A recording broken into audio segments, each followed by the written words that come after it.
Welcome into the Illinicast. This is Austin Berkland alongside Kirkland from Armchair Illini. How's it going, Kirkland? It's going good, man. It's been a busy night, but happy to pop on and talk a little bit of line. How you been, man?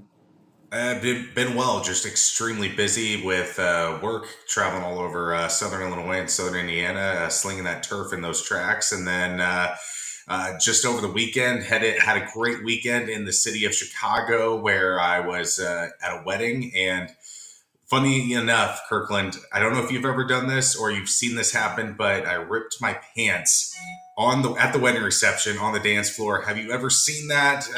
Made me feel a little bit better if that's something that's more of a common experience as opposed to a extreme one-off.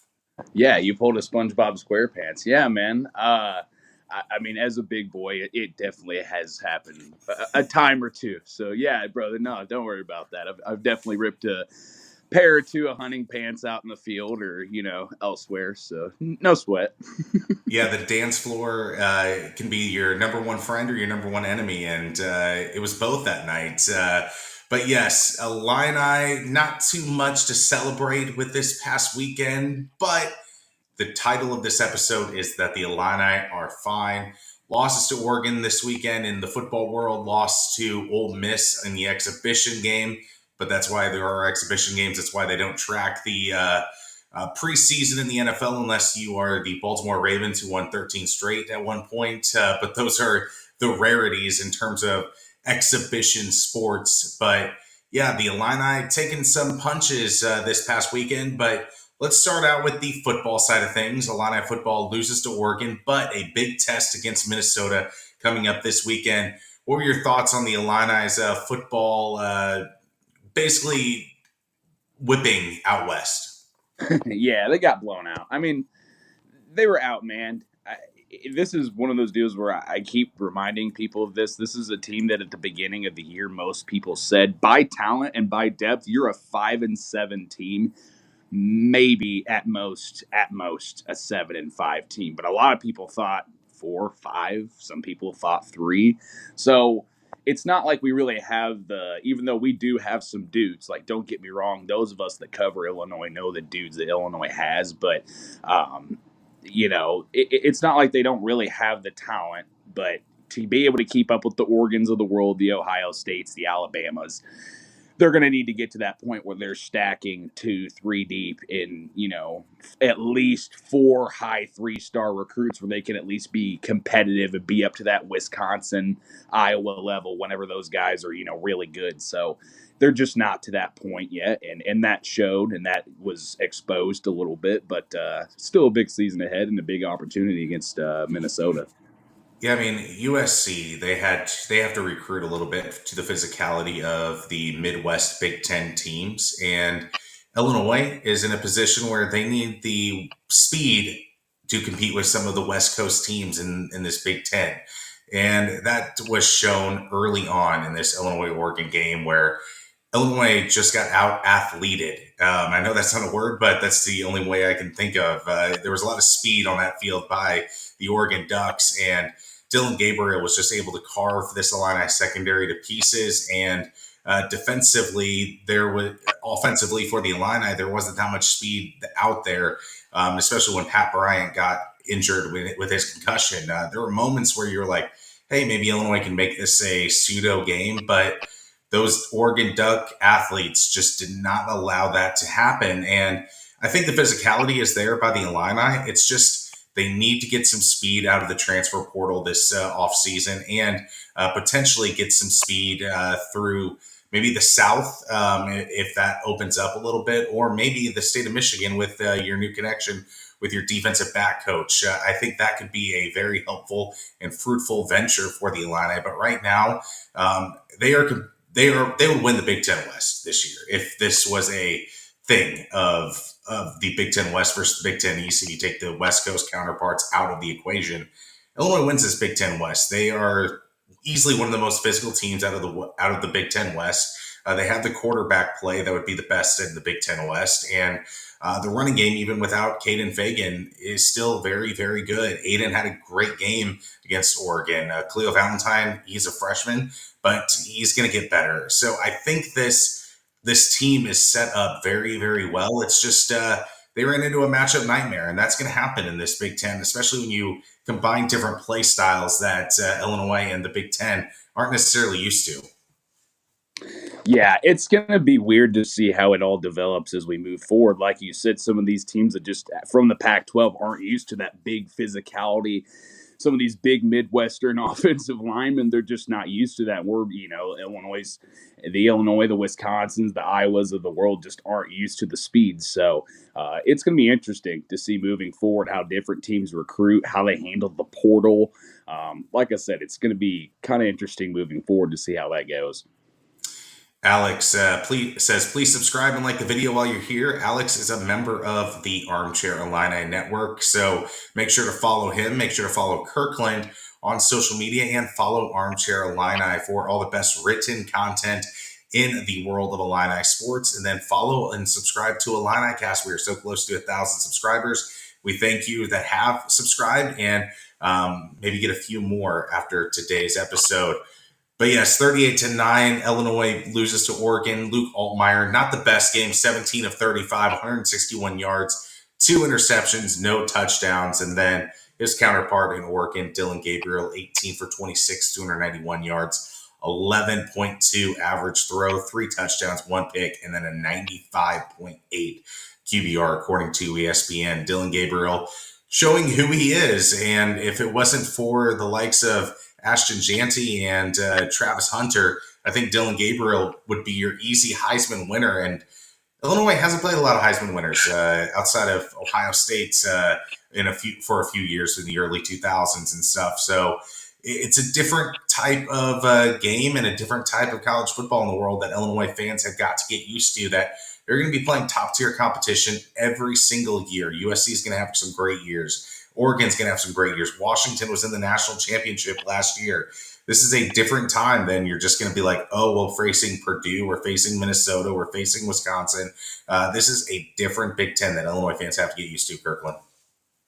Yeah, no, totally agree. I mean, and it's going to be interesting to see how Illinois handles that moving forward. Like I said, and I kind of touched on it a little bit. It's interesting. You mentioned a little bit about the speed and some of the different areas where it's like, oh, we need to add speed here. Like we never really, not that they didn't think about that, but it's like I think they're very quickly figuring out like, man, we've really got to add some speed out here on the edges and on our defensive line and in some different areas that they just never really have gotten to that point yet. So it's going to be interesting to see how they handle the transfer portal and the offseason as well, just to see if they're really going to go after someone that maybe is a little bit not the highest recruited prospect, but someone that we're like, oh, man, they've got a lot of athleticism, a lot of speed. So going to be interesting to see how they handle that moving forward. I mean, Zachary Franklin and Pat Bryant, you can't really complain about what they've brought to this Illini season. It's been an amazing wide receiver duo that Illinois hasn't had in a long, long time.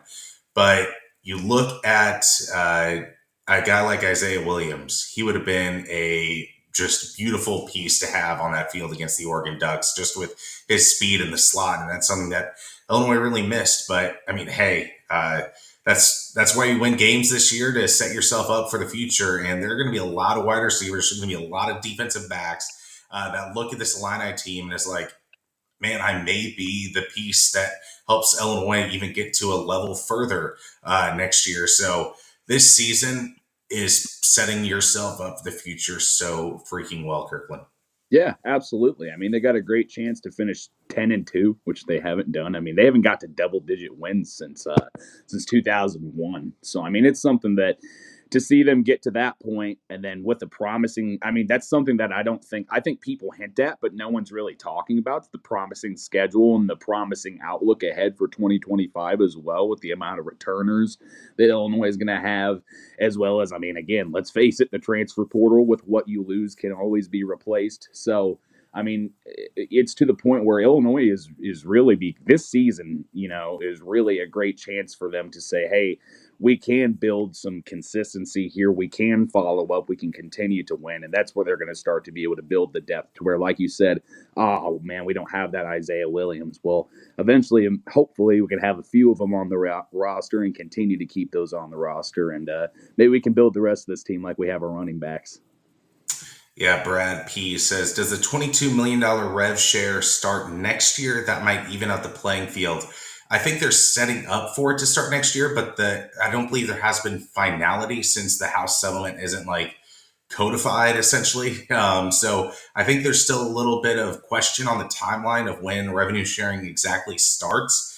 But Illinois is a little bit behind the eight ball, like Alex said in the next comment, of where they want to be at in terms of financial success. But Illinois is in the middle tier of NIL right now in the Big Ten, and that's only going to help when you keep winning games, when you keep setting yourself up for maybe college football playoff experiences or January 2nd bowl games. I think this is where Illinois kind of is living right now, and that's a great place to be at. So if Illinois can still string the rest of these wins together this year, then I think the NIL donors will start to believe that this is a possibility of winning instead of just being like, well, Illinois football's going to Illinois football. Here, Brad Underwood, take my check. I think there's going to be some added ambition to the spending of some of these donors for NIL purposes, and that's going to help out with the revenue sharing as well, just because you can go above and beyond in revenue sharing with NIL dollars. So I think that's going to be going to play a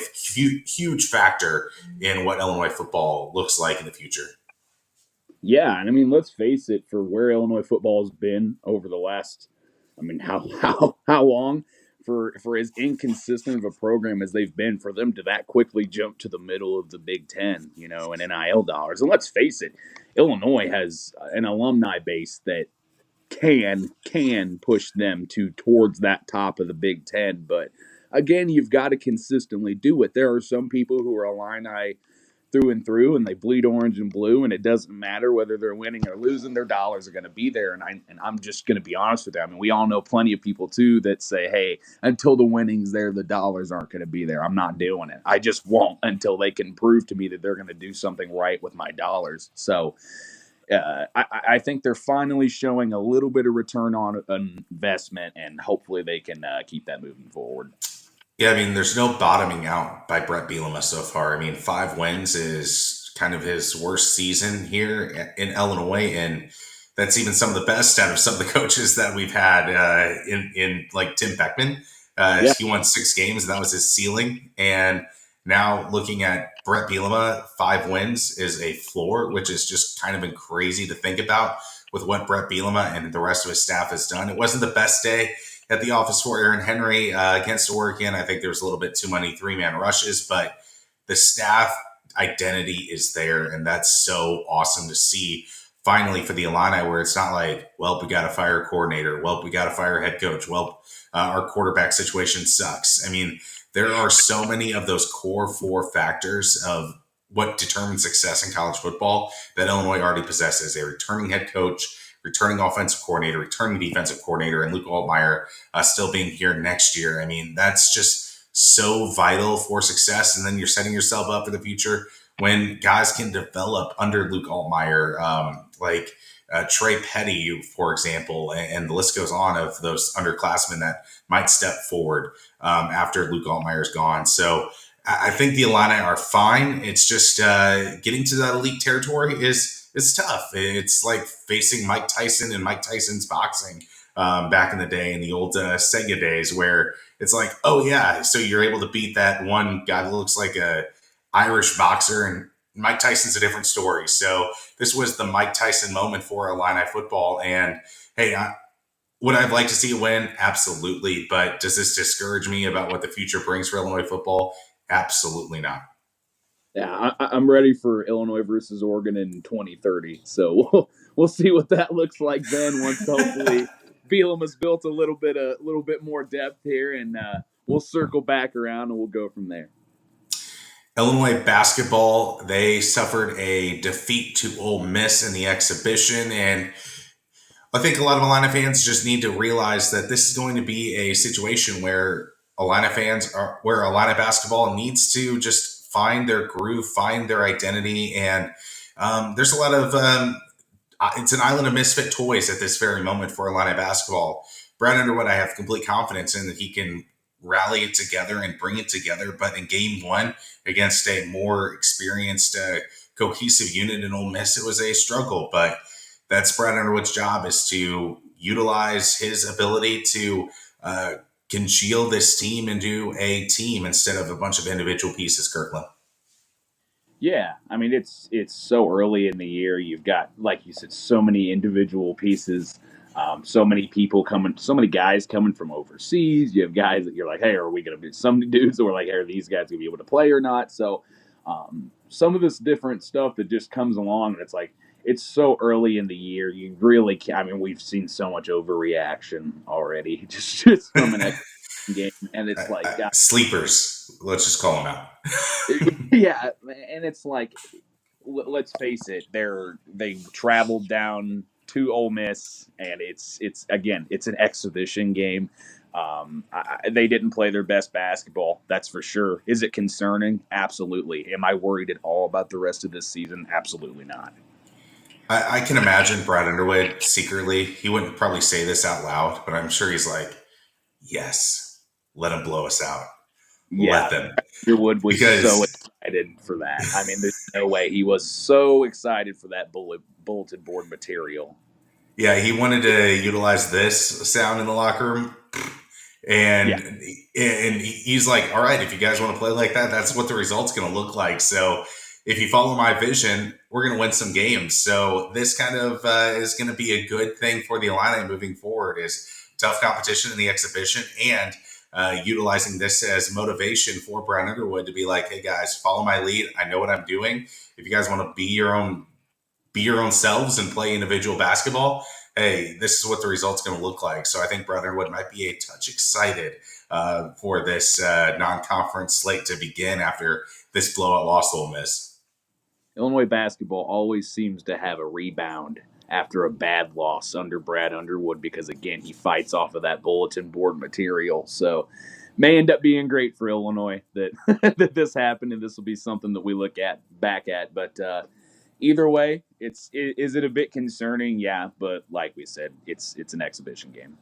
And you have EIU coming into town on Monday, November 4th, which is just wild to think about, that the basketball season is here. Like, this one truly snuck up on a lot of fans, I feel like, because of the way Illinois football has performed. And Football matters. if, yes, if this was 3 years ago, Illinois basketball's exhibition would have been like the number one story. But the fact that Illinois was ranked and still ranked after losing to the number one team in the country, it just shows how awesome having a good football program is, not having to look forward to the basketball season in September. So I like this. So I want this to stay, where basketball season kind of sneaks up on you. And that's what Brett Bielema has done for the Illini football program. But yeah, November 4th, EIU in State Farm Center. And I really think this Illini basketball team is still the deepest that I've ever seen in Illini basketball. Like, 2005 was extremely talented, of course. Like,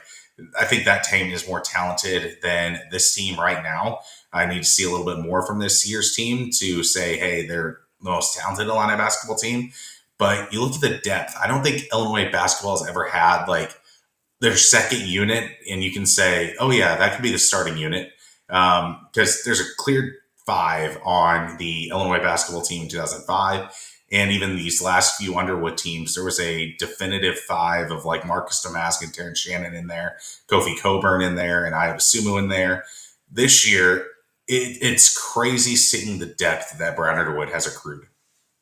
Yeah, I mean, again, it's just a testament to the program and everything he's built there. I mean, he's a winner, and this was Josh Whitman's vision all along. And again, like we just talked about, we care about football right now enough to where basketball snuck up on us, and recruiting is deep, so it's everything is panning out the way that Josh Whitman was hoping.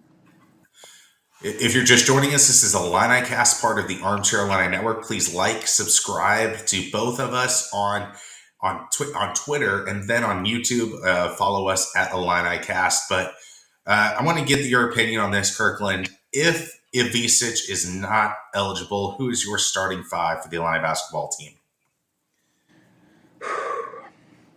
I think for now, maybe Kerry Booth just to give yourself a little bit of athleticism and just to go with a little bit more of an athletic, more speedy lineup. Again, I'm not a basketball analyst per se, so don't take that for 100%. But Kerry Booth, he's done great things at Notre Dame.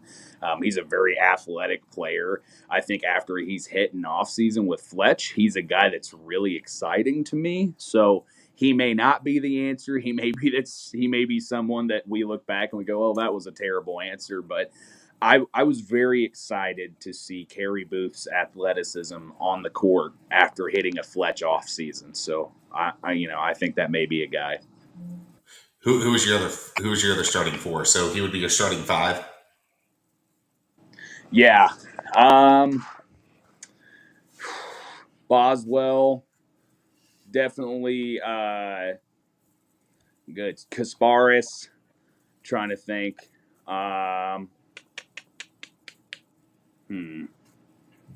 Who was your starting five? Like I said, I'm not much of a I didn't So pay attention to the exhibition the other day, so it's really hard for me right now to say. I didn't watch it. I was in Bloomington. It's really hard for me to say, yeah, this is my guy. This is who I need. So here's my starting five. If Isic is not eligible to play for the Illini, the NCAA is still deciding, but they allowed him to play in the exhibition, which I thank the NCAA for being so freaking gracious with that. But still don't know what his status is for EIU on November 4th. But I would roll out Kylan Boswell as my point guard. He is like the most established player in college basketball on this Illini basketball team, which is something to say.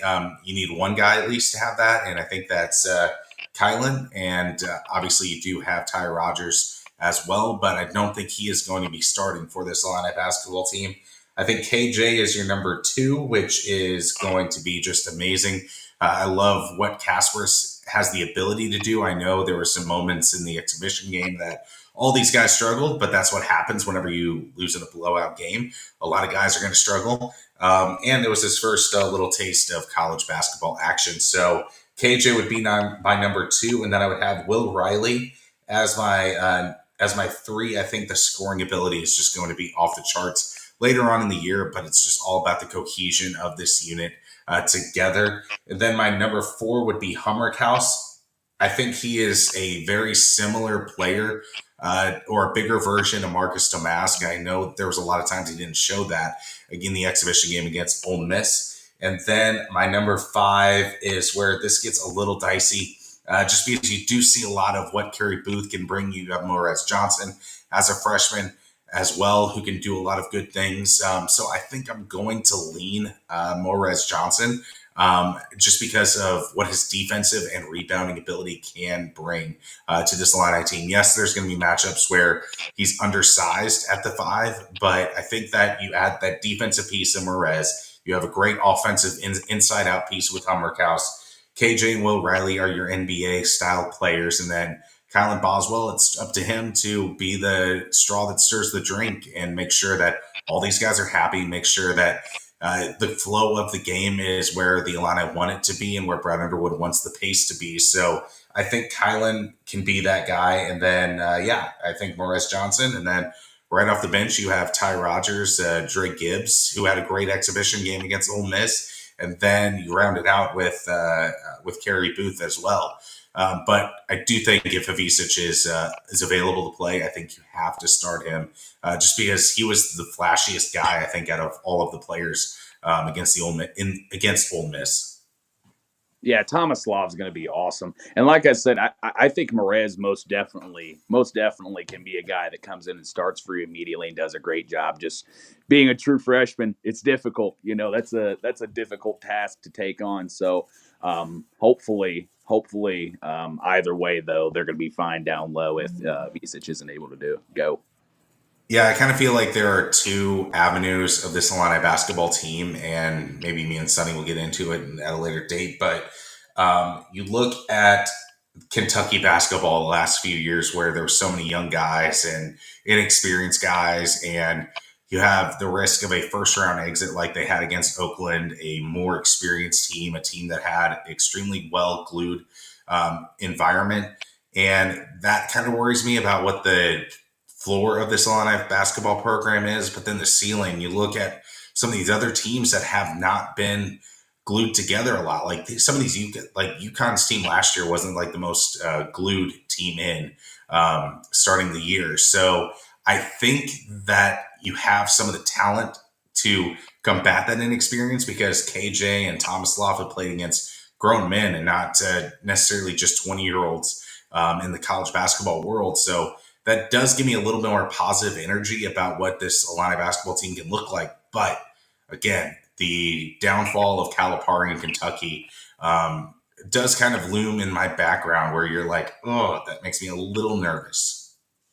Yeah, and I mean, here's the thing too. The thing that I think gives me a lot of hope about it all is that you got an Eastern Illinois team coming up. That again, that's different than facing an Ole Miss. So you get your KJs, hopefully your Visiches, these guys that are coming overseas. They're playing American ball for the first time. They're really kind of getting their first good look of live action. I mean, even though it's an exhibition, facing a Power 5 school in Ole Miss isn't easy, and Beard's a great coach. So it's one of those deals where hopefully they can kind of get a little bit, and that's no shot at Eastern Illinois' basketball program. That's not a sly on them, but hopefully they can get some of these early season games in and really kind of get a feel for some speed a little bit and kind of get a feel for, okay, they can gel as a team and gel as a unit a little bit. And yeah, hopefully we can see a little bit of experience. Plus, again, we talk about there's so much depth on this team. There's so many position battles. There's so many people that can start and so many people that could be ones and twos and rotational pieces and heavy rotational pieces that, this is going to have to play out. And hopefully those will start to shine and step through in some of these early season games. Yeah, first stretch of the season is EIU. That's November 4th and November 8th. You have SIUE, and then you have November 13th against Oakland. And then your first regular season test is against the number 2 team in the country, the Alabama Crimson Tide. That'll be in Birmingham, and that'll be on November 20th. Then you got a stretch of a couple of bye games, and then Arkansas November 28th. Then Big Ten in December, and then Tennessee, the number 12 team in the country, on December 14th. So a lot of tests on the schedule, and we're going to find out a lot about this Illini team in the non-conference play. And that's kind of what you want to see because in the NCAA tournament, there are no relaxing. There's a lot of different play styles, and I think Brad Underwood sees that and saw that the great experience that he had last year with Iowa State and UConn and everything. And I think he just wants to keep the competition level up and just confuse his players a little bit and say, hey, figure it out. We're playing different playing styles. And that's not even to account the different Big Ten teams with UCLA and Oregon coming into town. And so Brad Underwood's schedule's tough. And I think this is the perfect team to schedule tough to find out what you have. Yeah, you're going to have to schedule tough to avoid 30-0 runs in the Elite Eight. So this is just what you're going to have to do to get yourself to that point, and especially with a team that, like we said, has so many moving pieces and so many portal guys and so many international guys. They're going to have to face some stiff competition, despite the fact that they're going to have to get some warm up. So yeah, we'll see what happens, but I'm excited about that Arkansas Calipari game. I don't know about you. That's the one that I'm pumped up about that one. Yeah, would you say that is your number one non-conference game that you're most excited about?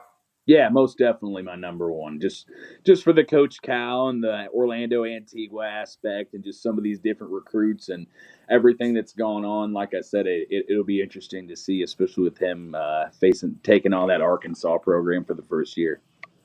Yeah, I'm excited about that Tennessee game. Last year, I know you had Dalton Connect with the Tennessee Volunteers, so Tennessee has a lot more mystery this year compared to last year, where you're like, oh my God, Dalton Connect is just that guy. Yes. So I am excited to see them come up to Champaign and kind of see what this Illini team does against a Rick Barnes team in Tennessee. So I'm really excited about that one. And of course, the easy answer would be Duke in Madison Square Garden. But I almost can't look at that game as anything but a mystery because we don't really know what Illini basketball is going to look like in February. We don't even know what they're going to look like on November 4th on Monday against Eastern Illinois, let alone what late February will bring. But this is going to be an intriguing test for the Illini late in February, just because you have a mishmash of Big Ten games surrounding that non-conference play, which is just a crazy, unique matchup in the world of college basketball you don't really see too often. Yeah, no, you really don't. Like I said, it's going to be an interesting offseason. There's a lot of heavy tasks on here, and yeah, Tennessee without Dalton Connect is going to be interesting. I'm going to be happy to not have raining threes from every which angle. So it's going to be nice. Would you rather beat Nope. Indiana or beat Purdue? If you had to choose one, if Illinois is guaranteed a 1-1 record, who would you rather beat out of those two teams?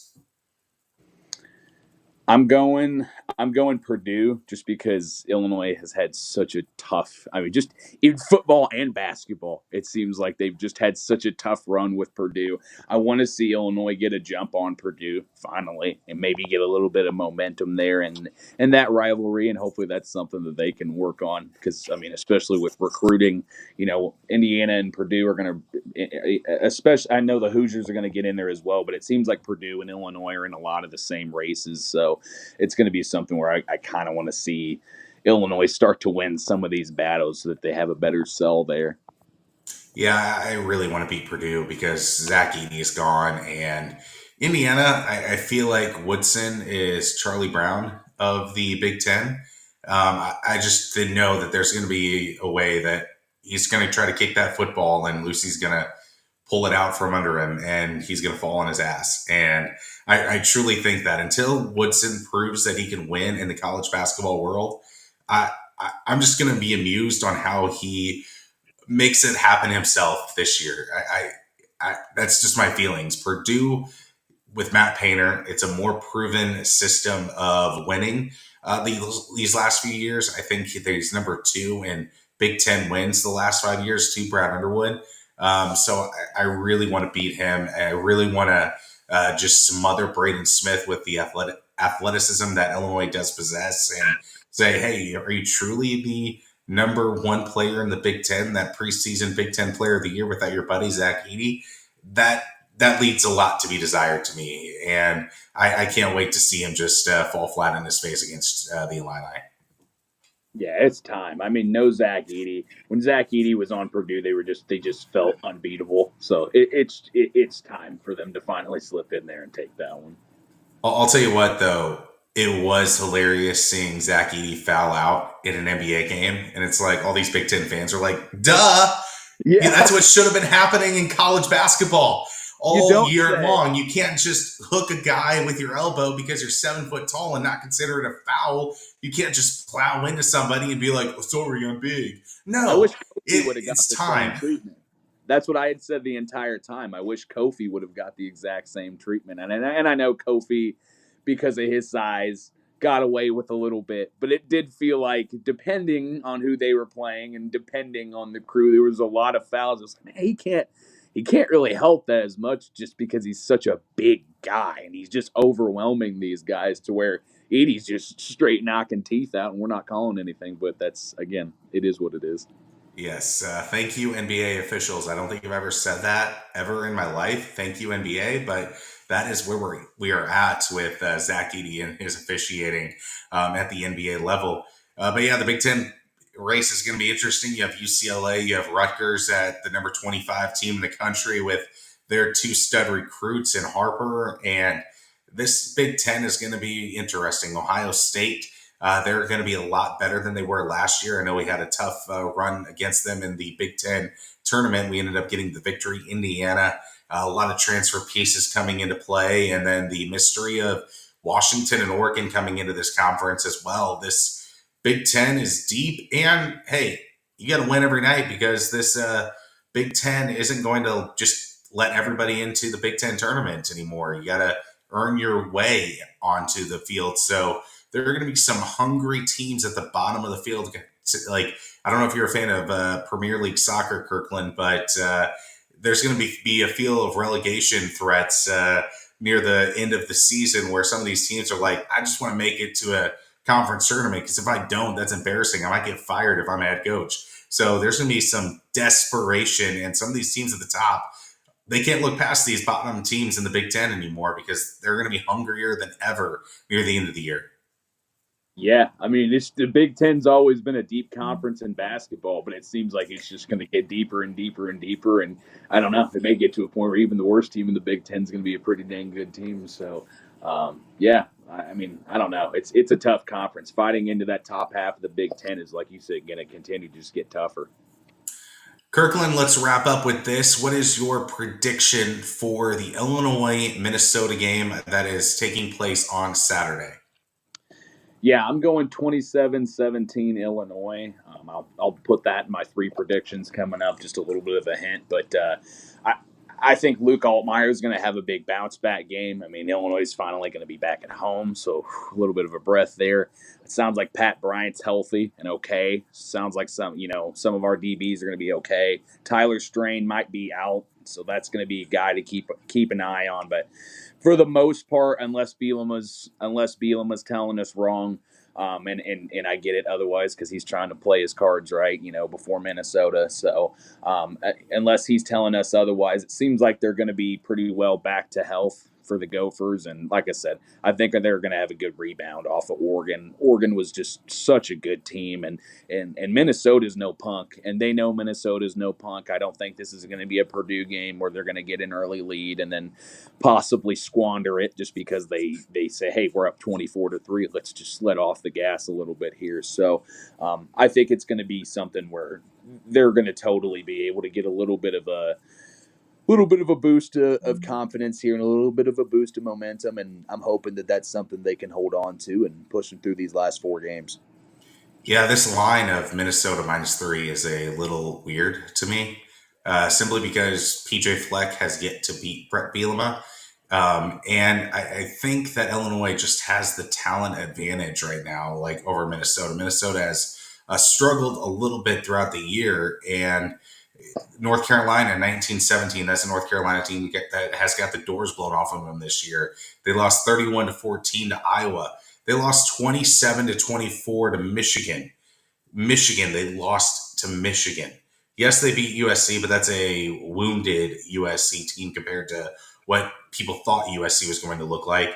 And it took them to the final second to beat UCLA. So I don't really get this line per se. I think it's going to be like a 34-21 victory for the Illini. I think Luke Altmaier has a really great game with Pat Bryant back. And I think the running game is going to get established by the Illini. And I think there's something to say about the Illini playing in a low-key matchup at 11 a.m. on FS1. I think there's just been so many just prime time-esque looking games for the Illini this year, which is crazy to say. Like that, I'm like, yes, an 11 a.m. So game. much prime time for Illinois football. My goodness. Yes. It's weird to say, don't get Lane Kiffin on the Illini schedule because I know he's bitching about LSU getting all the night games. But yeah, Illinois was on the 2:30 CBS spot for 2 weeks in a row. That's a lot of media coverage. That's a lot of Brad Nessler asking you questions and everything. That's a lot of just national spotlight. And I think this is going to be good too for Illinois to kind of get grounded again, to get back to business as usual of just football and taking care of what you need to take care of to win this game. And I think Illinois has the right coaching staff to get that done and won't be too just nonchalant this week. They've seen what it looks like whenever you get nonchalant against Purdue. They got the doors blown off by Oregon. And I think that Illinois and this coaching staff are going to really have them just hungry for this game as well. So I think it's going to be 34-21 an Illinois victory, and then PJ Fleck is going to have that 3-game winning streak wiped from the record. So Kirkland, I want to thank you for joining the Illini cast, and what's going on with the Armchair Illini this upcoming week and into the college basketball season starting. What can viewers look for? Yeah, it's going to be super busy, especially with basketball season coming up. So just keep an eye out for new content there. We're always constantly growing. I know something to keep an eye on is we're doing some new contests just for our fans, just to keep an eye on. So shout out to Hamilton Walkers and shout out to Uncle Fluffy's Beard Company. for helping us out there. We're giving away some great products just for Illini fans, just for being fans of us, and just to thank you guys. So that's something where we're trying to do that, and trying to just keep content going and keep ourselves growing. So if that's something that you want to do, just give us a follow on our social medias and give us a support, and it helps a ton. Yeah, quick note about Hamilton Walkers. That's where I met my wife's family for the first time. It was at my wife's pinning ceremony weekend. They came up to Champaign, and I met them for the first time at Hamilton Walkers. So, great spot and a great place to impress your future father-in-law, because he was looking for two things. Did I put ketchup on steak? Absolutely not. I did not do that. And number two, what was my drink order? I ordered a whiskey Coke. So Hamilton Walkers is the spot to impress your father-in-law or future father-in-law. So guys, if you're watching, go to Hamilton Walkers. Your father-in-law will be impressed by the place. It looks amazing in there. The interior is just incredible. It takes you back in time, and it's just elegant. And just go to Hamilton Walkers. Essentially, is what I'm saying. If you like an old fashioned, they have a great old fashioned, and like I said, yeah, like you said, great bar selection, great steaks, great date night selection. So yeah, it's a good spot. Absolutely. Kirkland, thank you. And go Illini, and just crazy times living in number 25 Illini, and just a great Illini basketball team coming up. So keep it tuned in to Armchair Illini, and keep it tuned in to Illinicast. Sonny and I will be back to discuss Illini basketball and Illini football. So Kirkland, ILL. I. Thanks, Austin. Thank you guys for watching.